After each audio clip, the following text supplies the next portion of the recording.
Good evening, everybody. Welcome to Before the Battle, the Penn State edition. As always, I am Jeremy the Couch Potato. Opposite side of the screen, and we got Coach Slate. Thanks. It's wow. That sums up our week, I think. We're still in Buckeye hangover mode. Yeah. But happy Halloween. It is still Halloween. Almost Christmas season, but it is playoff eve. Are you Yes, ready, it sir? is. Yeah, I think so, man. We had a good week of practice. The kids are fired up. We get to play against another, Lewis Center rival, which is always great. The kids are always excited to play the other Olentangy school. So it'll be a good one, man. Olentangy Orange is really good. I think we're really good, and I think we're evenly matched. And so it's all about who can make the most plays, man. It's week 11, win or go home. It's like the best version of high school football. So I know I'm excited, and the kids are excited too. Heck yeah, can't wait. Kind of a playoff game, if you would say, for the Buckeyes. Honestly, Yeah. headed to Happy Valley to take on 7-0 Penn State. If Penn State weren't 7-0, then it's not necessarily a playoff game. But with having three undefeateds in front of you, one of which holds a win over you already, it's a big game. The Buckeyes actually head in favored by 3.5. Okay. Not, again, this game being at noon is a bigger deal than a lot of people think. Especially with breaking in potentially a new O lineman. We don't know the status of Zen. Even if you're breaking Zen in, to break into that environment, I don't wish that on anybody. Yeah. It's still a crazy environment, though. Yeah, no doubt. I think playing at Penn State at night, obviously their fans are nuts at nighttime, wide out, like it would be electric. But their fans are going to be ready to go for this game. They want to see James Franklin get over the hump against the Buckeyes, and they want to see him win a big game, and vice versa. The Buckeye fans want to see Ryan Day win a top 5 matchup, and so it's going to be a fun one. It's going to be exciting no matter what time it's played at. Yeah, absolutely. Penn State comes in, like we said, 7-0. Couple of nice wins. 21-7 over Illinois. Week 1, 34-12 over West Virginia. I actually thought West Virginia would win that game. Mm-hmm. But as we talked about at the end of the opening drive this week, very close games. Beat Bowling Green by a touchdown, and then beat USC at the Coliseum in a game that USC may have choked away. Not as quite as bad as the New York Yankees did last night. Yeah. But it was a pretty bad choke job. Yeah. That was a game. Number one, it was a really good football game. I love seeing, those traditional programs play each other. The history behind both programs. Yep. Just seeing the USC jerseys in the Coliseum with a Big Ten logo on the field is just like crazy to me still. Like it still doesn't resonate well with me. But they played well enough to win the game. They just had some crucial mistakes. Miller Moss throwing some interceptions and turning the ball over and things like that. And so it was a good game, man. And I know the Nittany Lions were happy to squeak out a win out there in the Coliseum. Yeah, and honestly, it would not have surprised me to have seen them lose because so many times, it's funny. Ohio State fans look at the Ryan Day record against top 5 teams. There have been numerous times in the tenure of Day and Urban that Penn State especially has had a history of choking a game away the week or two before they play Ohio State that has cost them a top 5 ranking. Yeah. I don't know. I can't go down the rabbit hole of, rattling off the win, but it's happened multiple times. I think it actually showed up in my Facebook memories one day this week that was you had one job, Penn State, and it was a game they lost that they shouldn't have. Yeah. Big question mark, obviously, for Penn State. Ohio State obviously knows you're not going to have Josh Simmons. Does sound like Lathan Ransom will be back, though. Zen Mahowski, question mark. I mean, let's be honest. Even if he's healthy, is he going to play? We'll see. You actually texted me today that it sounds like the move tentatively is going to be Donovan Jackson at left tackle with Saraveld at left guard. That should be decent. You know, Saraveld has gotten some burn this year. You know, Donovan obviously is your experienced guy. I mean, I hate giving up the continuity of that interior offensive line, but you have to do what you have to do at this point. Yeah, you got to do what you got to do, and there are multiple variations of the offensive line that they could throw out there. You know, that's just me reading the tea leaves on social media through, you know, people on the beat that I respect, and you know, they're reading the tea leaves from the coaches and what Coach Day is saying in the press conferences. I mean, they could move Josh Fryer to left tackle and then bring in, you know, George Fitzpatrick, or, you know, put somebody else at right tackle. You know, they could move Tegra to right tackle, Josh to left tackle, and then bring in Austin as the right guard, or Luke Montgomery as the right or left guard. And so there's just a lot of different variations of the offensive line. They still have Carson Hinsman on the roster as well, who was started, 13 games or 12 games for us last season. And so, you know, I'm concerned, but I'm not like, oh my God, we're not going to be able to run the ball. We're not going to be able to do any of these things that we need to do. I think whatever variation of the offensive line they put out there, I know for a fact, that they were coached very hard this week, and that they're going to make sure that they're putting the guys in the right spots. And so, you know, it will be interesting to see, but, you know, that's what people are saying, you know, whether it's, Austin Saraveld at left guard and bumping Donovan Jackson out, which for me personally as a head coach, like I that's what I would do. Because, you know, Austin's got that experience this year. Even if it's bringing in Luke or Carson Hinsman as the guard, I would still bump Donovan Jackson out, because I just think he's likely the best option at left tackle. Yeah, absolutely. I agree with you there. The other injury question mark, I guess you would say, is Drew Allen. I think he's going to play. It sounds like he's going to play. You know, this is a kid who we talked about, I think, when we were doing our season preview, our Big Ten preview type stuff. You know, we both talked about how Drew Aller's better than he's looked. Mm-hmm. And you're finally seeing that. 12 touchdowns, 4 picks, 234 yards a game. But they're letting him be a little more creative than normal. I think they ran a very vanilla scheme with their previous OC. You know, even if Drew Aller doesn't play, you know, they're still a really good team. Yeah. But with Aller playing, you know, the defense is going to have to be there. Yeah, the defense is going to definitely have to show up. I think this is a team that the Buckeyes will be able to match up with out on the edges. I know the Buckeyes, and, you know, we'll briefly watch a few clips of the defense. Hopefully the offensive clips will start loading by then too. But, you know, the Ohio State last week played a lot of cover one, right, which is man coverage with one safety deep.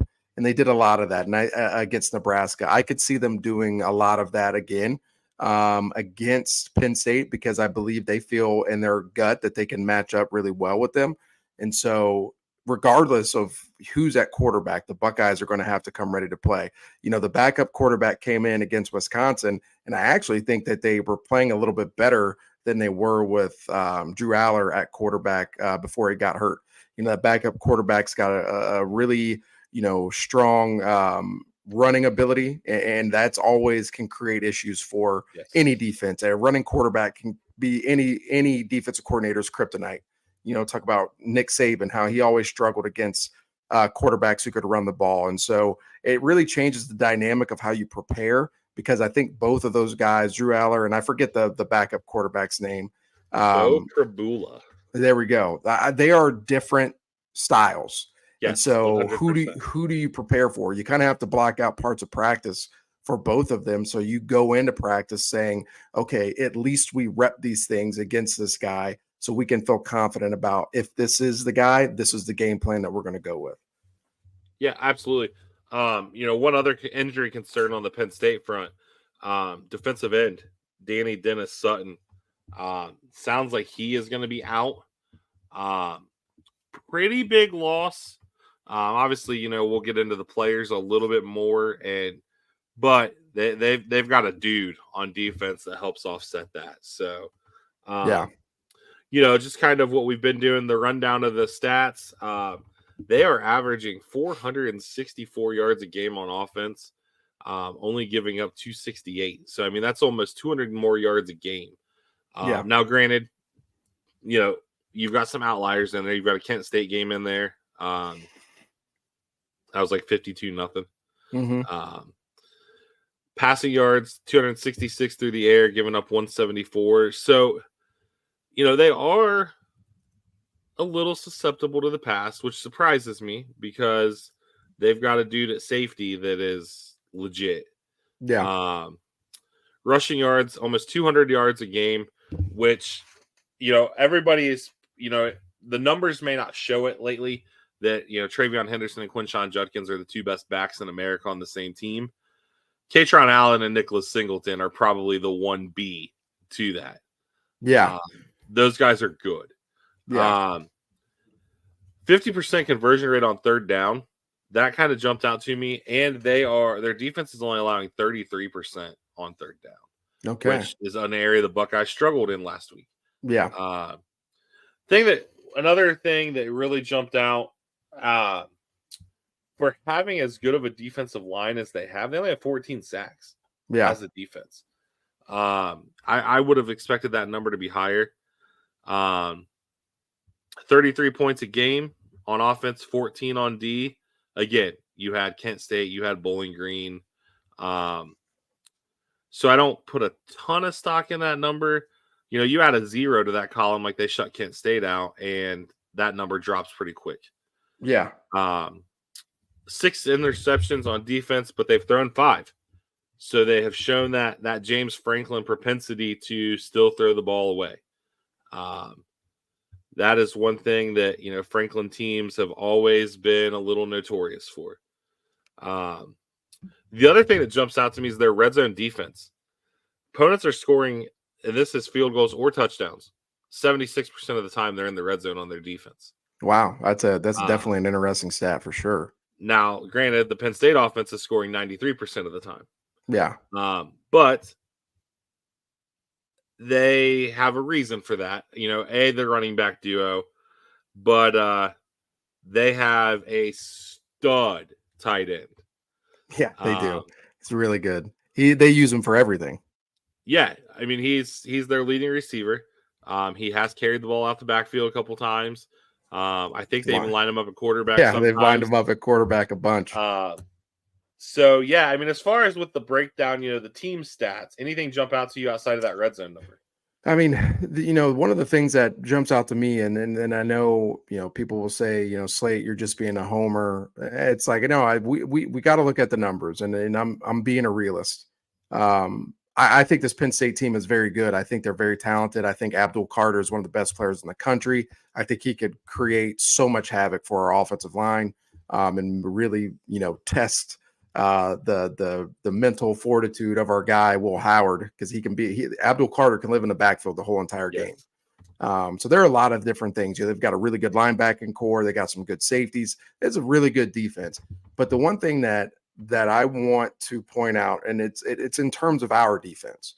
The Oregon game, people said we got exposed. There were some things that we did get exposed on, but it came down to us giving up the big play. Right. And that was what they needed. That was their spark, and giving up the big play really skewed the views that we have of this defense. Yep. Last week, I think the coaching staff did a really good job of locking in on the things that they needed to improve. Did I necessarily like the way they did it? I mean, that's neither here nor there. They get paid a lot more money than I will ever get paid to coach football.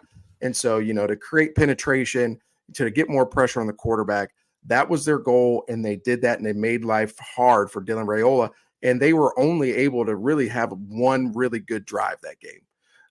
And it took Dylan Raiola to create with his legs a lot more than he probably anticipated to. But the one thing that jumps out to me about the stats, in the last 4 games, Penn State's only averaging 27 points a game. Okay. Now, 27 points. 27 points when you got a good defense should be good enough to win a game. And it's been that way for them. But I think our defense can really hold them under that number. I think our defense can hold them 2-3 scores. That's how good I think, if we're clicking, I think we can be. And so that's one thing I really want Buckeye fans to pay attention to. Although we know that this is a really good team and they're well coached, they got Tom Allen as a defensive coordinator. I would run through a brick wall for Tom Allen. ELE, everybody love everybody. Like I would, or Leo, I love each other was his thing. Yeah. ELE is Will Ferrell. It's Will Ferrell. But yeah, LEO was Tom Allen saying, and listen, he's a phenomenal defensive coordinator. He's recruiting one of our guys at Olentangy right now, two of our guys at Olentangy. I would run through a brick wall for that man. So I know they're going to be ready to go on defense, but I do think our defense is going to come ready to play. And I think we can hold them to that 3 score. If we do that, I think we're going to take care of business. So that's the one stat that really jumps out to me, because they're not, in my opinion, they're not playing, these vaunted athletic defenses. Illinois has got a good defense. Illinois held them to 21 points, but USC is not known for their defense. And Wisconsin, I think there was a talent, disparity a little bit there, but I think this is a game that really the Buckeyes have a really good matchup that's more suited to what we're capable of stopping and what we're capable of scoring against. Yes. You got to figure they gave up 30 to USC.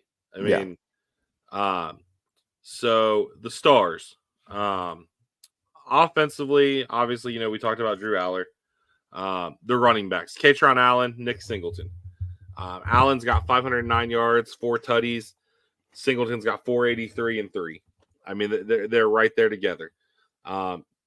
Both of these dudes are really good. Are they Saquon Barkley? No. But they are really, really good. Absolutely. Really good. Singleton's one of my favorite backs in the country. I think he is a special, special player. And so, the Buckeyes are going to have to bring their lunch pail and strap up those shoulder pads and helmets a little tighter, because they're going to really have to shut down the run game and really lock up out on the edges. And these running backs could really cause problems if we let them. Yeah, and their interior offensive line is really good. Yeah. Harrison Wallace is their best wide receiver. 22 grabs, 350 yards, 2 touchdowns. Harrison Wallace is good. I don't know that he would see the field at Ohio State, though. And that's not a jab. No. It's just literally, where would you put him? Yeah. I like our 3 guys, and I honestly like Brandon Ennis a little bit better. Mm-hmm. Obviously, they have Julian Fleming. Interesting, obviously, 4-year Buckeye. Goes back home and has really done nothing. Yeah. But obviously, the offense is Tyler Warren. Yeah. This dude is a freak show. Yeah. We're 7 games into the season.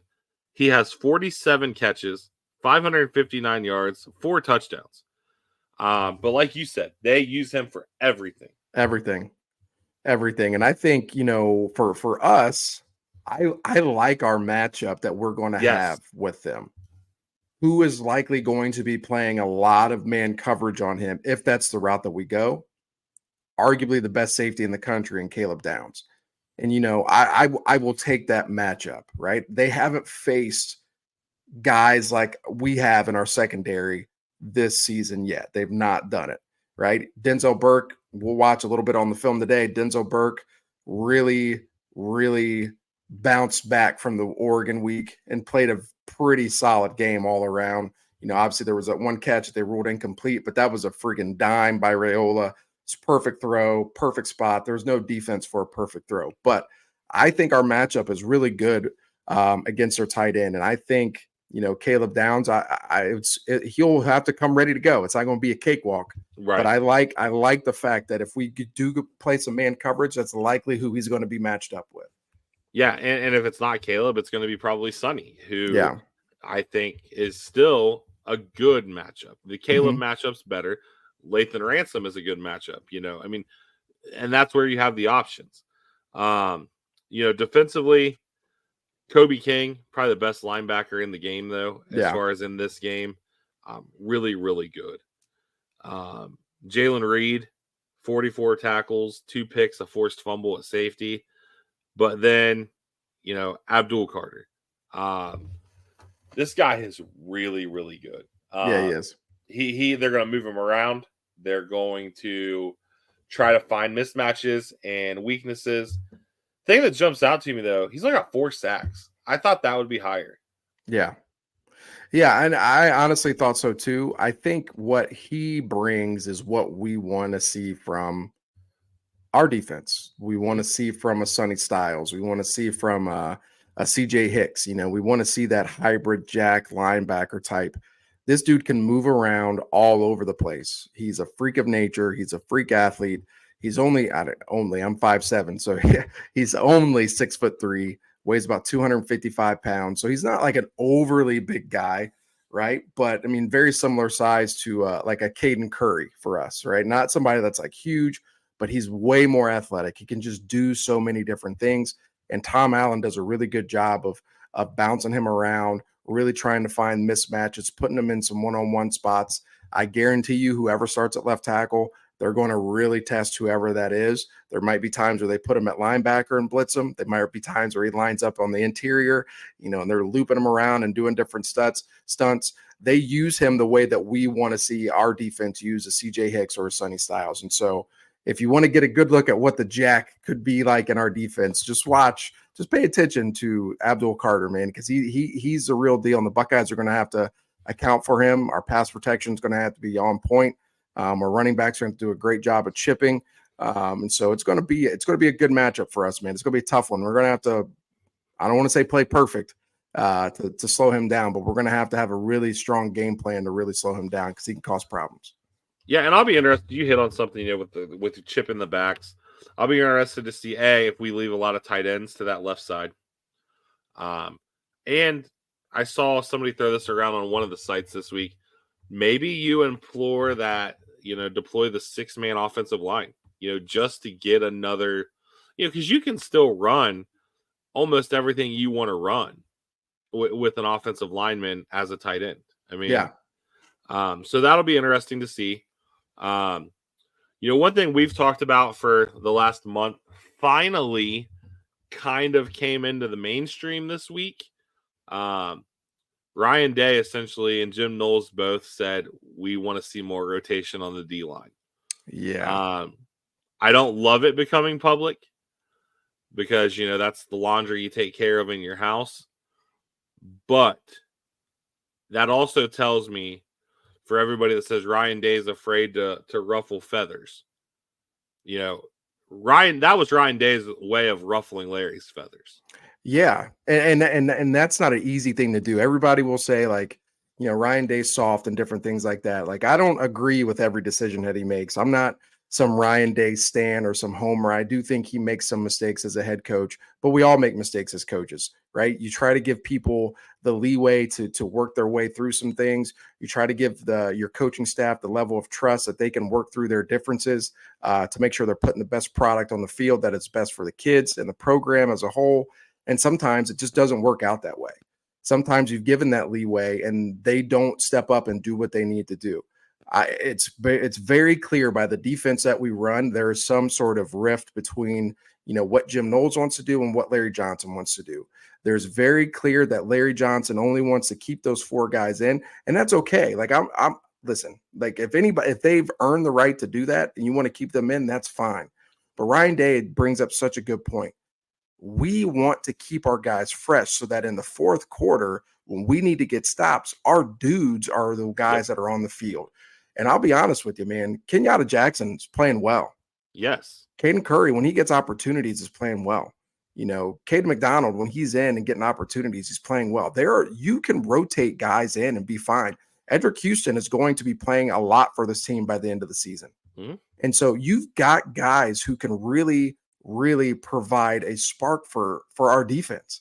And so I think it's important that Ryan Day is coming out and saying that, and we're not like true media members, but, as like the people down in Columbus with the Dispatch and the different beat writers and different things like that, Ryan Day's held things close to vest. Like what stay, like you said, what stays in house is in house. It doesn't get out.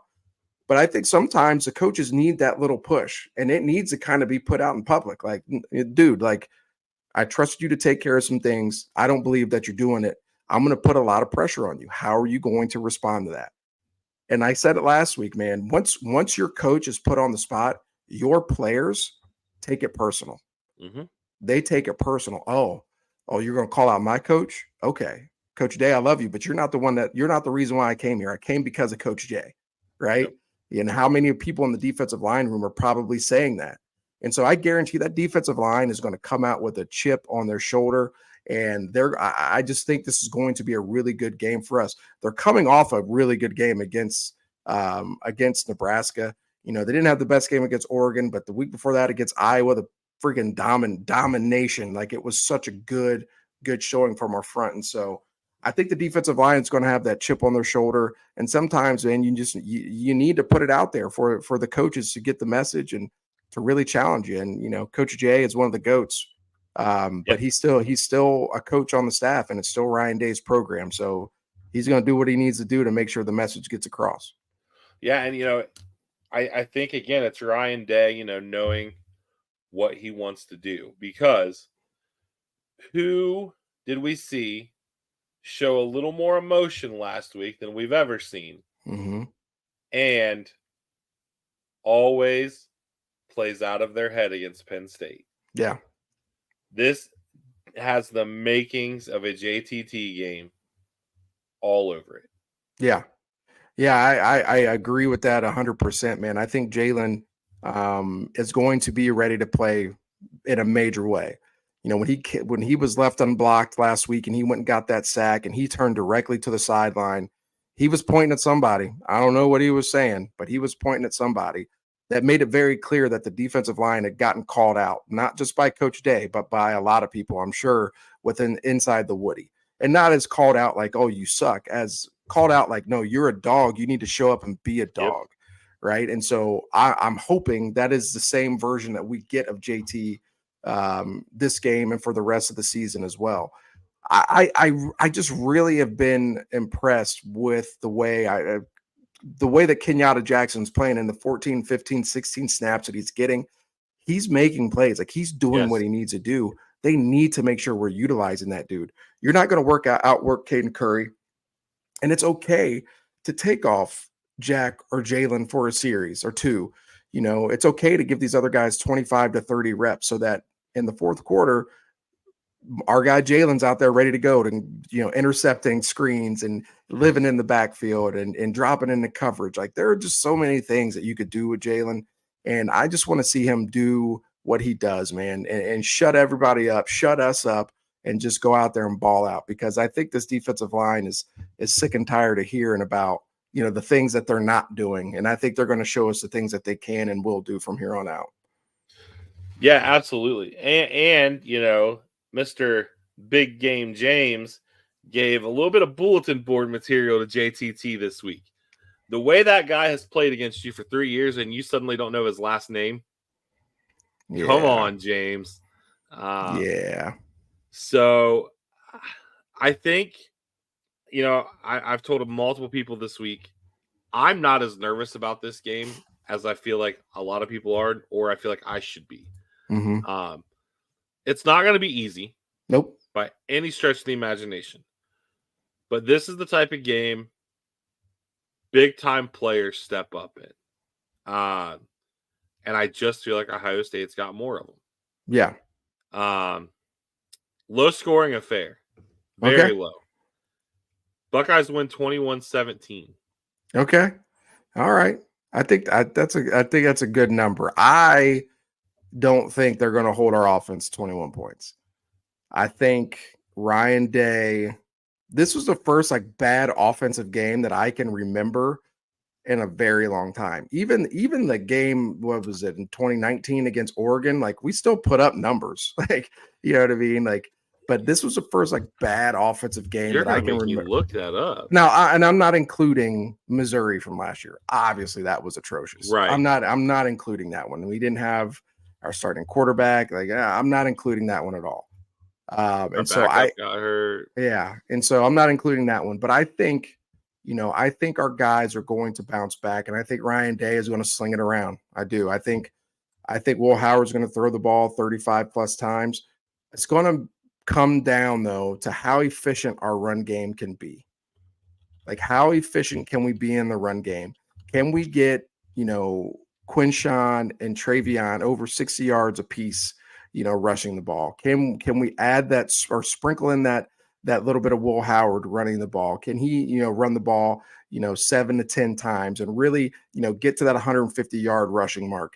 I think if we get to that, I think this is a game that we win. I think our guys we're going to put up some points. I really think so. I think the Buckeyes going into the fourth quarter or partway through the fourth quarter are up 27-23. We get a stop on defense. We make a big play down the field to one of our stud receivers. It closes out the game. We win 34-23. Okay.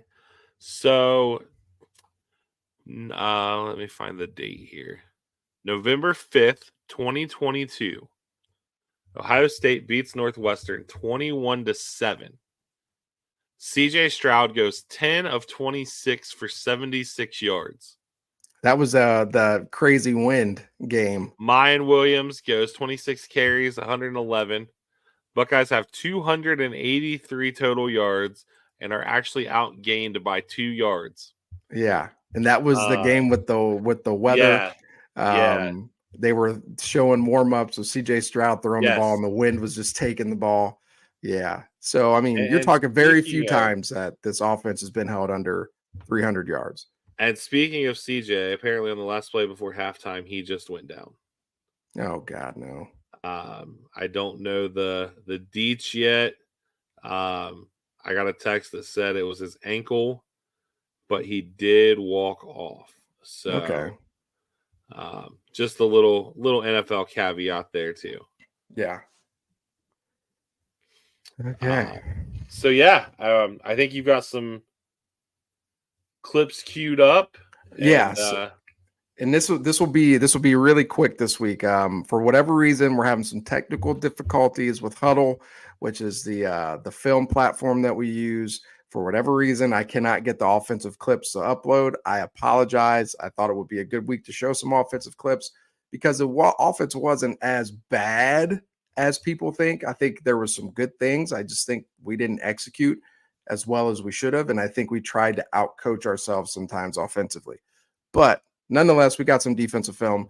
I'm excited about this because the defense was challenged, to get more penetration and to do some different things in the backfield. And we came out ready to go, ready to do those things. And the defense played really well. So let me share my screen.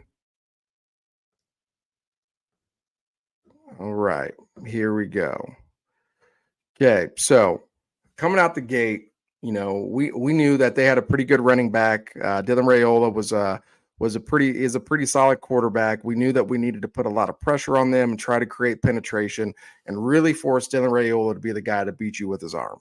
And I think the Buckeyes really executed, at a high level. You'll see, coming right out of the gate, we talked about them playing a lot of man coverage. All right, so they're playing cover one, which means this guy right here, Caleb Downs, is the only free player. We're man coverage here. We're man coverage here. We're man coverage here. We're locked up here. These guys are going to be responsible for the back out if he releases. Your traditional 4-man front from our defense. Right out the gate. I love the way that Cody Simon triggers right here. I don't know if it was a blitz, but he just saw an open run through and he attacked. Jack does a really good job. All right. They're reading him, does a really good job of staying square. I don't think this play was going to go anywhere, even if they didn't bobble the snap. So first play, defense is out there. Nice negative play. We move on. Okay. So now we got them backed up second and 12. These are the situations that you want to be in, especially when the defensive line is challenged. You'll see personnel-wise, we saw a little bit of Lorenzo Styles out there quite a bit. We saw Jalen McClain out there quite a bit, at safety, which I thought he played pretty solid as well. Yeah, he played a really good game for being a freshman. Yeah. And Lorenzo played good. He did. Now they come out, they're 2nd and 12. They're backed up. They're behind the sticks. What can we do to get something going? Try to set up some quick screen. Cody Simon does a really good job right here of really working to keep his shoulders square to take on this block so that he can get off the block and go get in on the tackle either way that he goes. All right. He ends up forcing it back inside. Ty Hamilton hustles his butt off, what we want to see from our defensive linemen on screens. Gets there, makes a tackle. Now we're going to be in a 3rd and decent situation. All right, 3rd and 6. You don't mind being in this spot. Now, this is one thing I really liked that we did last week. You saw Jim Knowles really start to get creative with the pressure. And right now we're in a situation where we have 1, 2, 3, 4, 5 defensive backs on the field. Right here is Lorenzo Styles. When you get these teams in 3rd and 7 plus, you're able to go into some sort of nickel package. And now you can feel more confident in playing that man coverage because you're able to put an extra DB out on the field. Now we get a really good cross blitz, okay? They do a really good job. So Sonny does a really good job of getting this guy to step down on him. And the hope is that Cody can come around and be one-on-one with that running back and really force him back into the lap of Dylan Raiola. All right. If that lineman decides that he's going to step out, all right, because he sees Sonny coming, one of these linebackers is going to be one-on-one with the running back. And that's a matchup that you want. Cody does a great job of really working to take out one side of that running back to force Raiola to have to escape. Our defensive line does a really good job of setting that edge, right, and keeping contained. And when he rolls out, where does he go? Right into the lap of our guy. Okay. Now, this is one of the things that I want people to understand. We clamor for the jack, right? We want to see the jack position, and we want to see it utilized in Ohio State's defense. One of the things that Ohio State does and Jim Knowles does with our 4-man front is that we do utilize JT in those type of jack situations. So right here, we're going to get a nice slant outside to be the contain.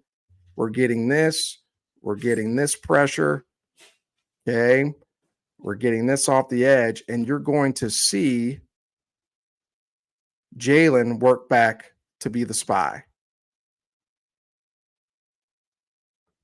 All right. So now there's a complete umbrella around him.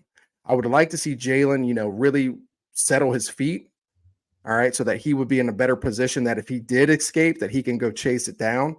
But nonetheless, this is a really good rep right here. This is really good defense. We created penetration. First drive, our coach called us out, said we weren't doing enough in the pass rush. We get a sack on the first drive. We get off the field. Good defense. If you look at the coverage was pretty solid. All right, really good job of passing things off in man coverage. You can't ask for much better defense than that. All right, so second that's drive. Basically a second level stunt. A lot of that like that cross blitz, right? Yeah, absolutely, absolutely. That's exactly what it is. You're really trying to pick on one of the guards. All right, so when you have that cross interior blitz, you really want the guard to have to make a decision. Cody did a really good job of blitzing late, so it was almost a guarantee that he was going to get that one-on-one with the running back, and he was able to take out half of the running back, force Dylan to have to escape to his left, and he went right to our contain. And so that was a pretty good rep from us. Again, coming out, another coverage that the Buckeyes have really been playing a lot of this year is cover 2. Okay, cover 2 has become one of my favorite coverages. It means these corners are going to be sitting down in the flats, okay? And then these guys are going to be working over top of half the field. You're going to get a guy who's a hook player. Then you're going to get a guy who's a low hole player if he's not blitzing. All right. And so these are good against teams who want to run these simple screens like this, who want to try to flood your underneath zone defense. And so this is a really good job of taking it away. I think Denzel Burke is a really good cover 2 corner.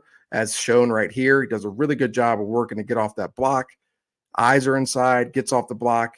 If he were to catch this, right, this is going to be a tackle for loss. Denzel Burke would have been right there to make the play. The other thing I love about this is the hustle that we see from Iggy right here at the bottom. This is just really good defense again. Now, if he caught this ball, I just don't see him getting much of anything. It's really good stuff. All right, we got 2nd and 10. Looks like we're playing some sort of man coverage again. And look, the defensive line is in the backfield already. Our interior defensive line has potential to be really good. Watch Tyleik Williams right here. All right, he almost jumps offside. Right, he regathers, and then he swim moves. Just made that guy look silly. This is one of the things that Mike Hall was so good at. Yes. And him doing that just messes up so much of the blocking scheme. Speaking of Mike Hall, we definitely saw why the Browns drafted him this weekend. Absolutely. Absolutely. Again, we lived in the backfield right there. That's a really good job.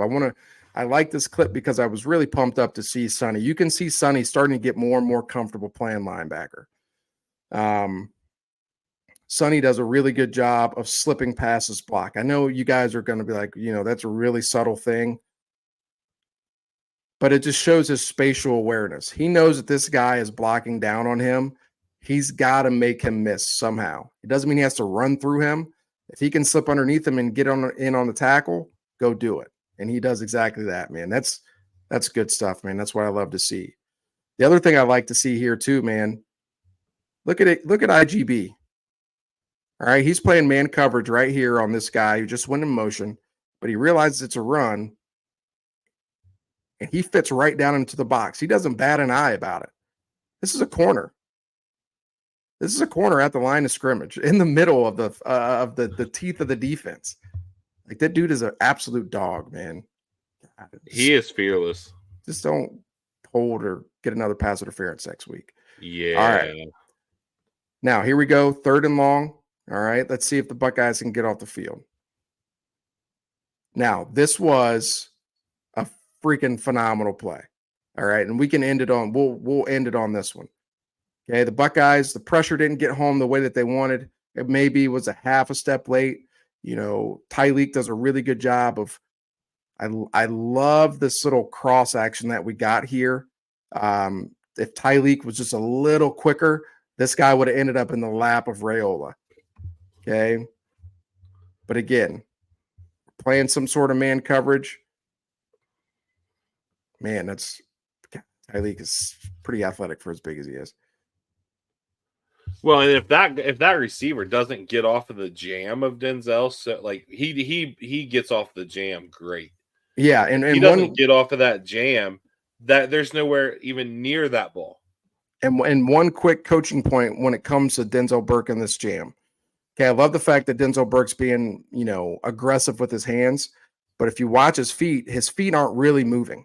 All right, those feet have to be active. Okay, so if those feet are active, when that guy goes to get off the block, he's in a better position to put his foot in the ground and to stay on top. Now, the one thing I love that Denzel does here, he fights and gets to the hip. This is a perfectly thrown ball. There's no other way to put this. People will say, oh, man, Denzel Burke's getting cooked. Well, he's actually in a really good spot, and that's the only spot that the quarterback could throw it in to complete it. Yeah. And that's one of the things that people love about Raiola. He's got the ability to do that. And by the time he's a junior or senior, he'll be one of the top quarterbacks in the country. This is an absolute dime. And if you force a quarterback to throw a perfect pass consistently and they beat you with that, kudos to them. The chances of that happening on a consistent basis are very rare, right? They don't want to live in that space if you're them, okay? Because we know that Denzel Burke's actually a pretty good corner despite what happened against Oregon. But this is good coverage. Like, I am not upset with this at all. It's a great throw, great ball, phenomenal catch. Turned out to be, incomplete, and it worked out in our favor.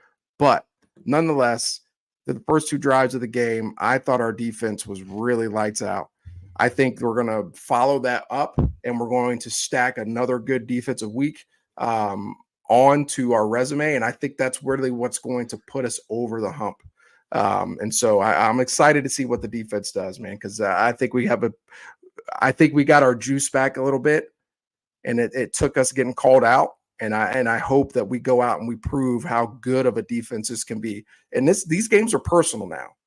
Everybody talked about, you guys are one of the best defenses in the country. And now, because we gave up some points to the number one team in the country, all of a sudden you guys suck. We're not as good. Yeah. Like, no, I think the Buckeyes are going to go prove how good they are on defense again. So, yeah. And another little caveat. So, as we've talked about before, I always say Vegas knows. Ohio State still has the second best odds to win the championship. Yeah. And their odds have actually dropped since the middle of August. So, okay. Not a lot, not a big drop. They went from plus 450 to plus 400. But still, now granted, I'm sure some of that was people putting money on them after the Oregon game and that type of thing. But, this team is still really good. Really good. It's just a matter of now we got to see what we figure out. We found a couple holes. We worked on the defensive holes. Now let's work on the offensive holes. Yep. I think that's why coaches coach. Yeah. And I don't know. We'll see. It's always nerve-wracking going there, but playing at noon is such a relief. Yeah. If this game were at night, I don't know that I could pick us to win. Yeah. We might be better, but wonky things happen, i.e. the blocked field goal. Mm-hmm. So we'll see. But, noon, big noon, Fox, should be a good one. I'm excited for it. I got a Friday night of following the high school playoffs and then a Saturday of watching this, and might get the Christmas tree out Saturday. Oh, gosh. You're one of those. Come on, man. It's a proven fact that people that put their tree up early are happier. Oh, my gosh. Dude, we both know that our boy VP's tree is going to be up tomorrow. Oh, absolutely. Yes. He's probably got the box out ready to go to put it up. Oh, for sure. Golly, man. So, yeah. With that said, go Bucks beat Penn State. Thanks for the support. Obviously, shout out to the Barn and Cornerstone. And I did post the merch order. So if anybody's interested in a shirt, we got another week and a half or so on that. But with that said, we'll see you guys beginning of the week for opening drive.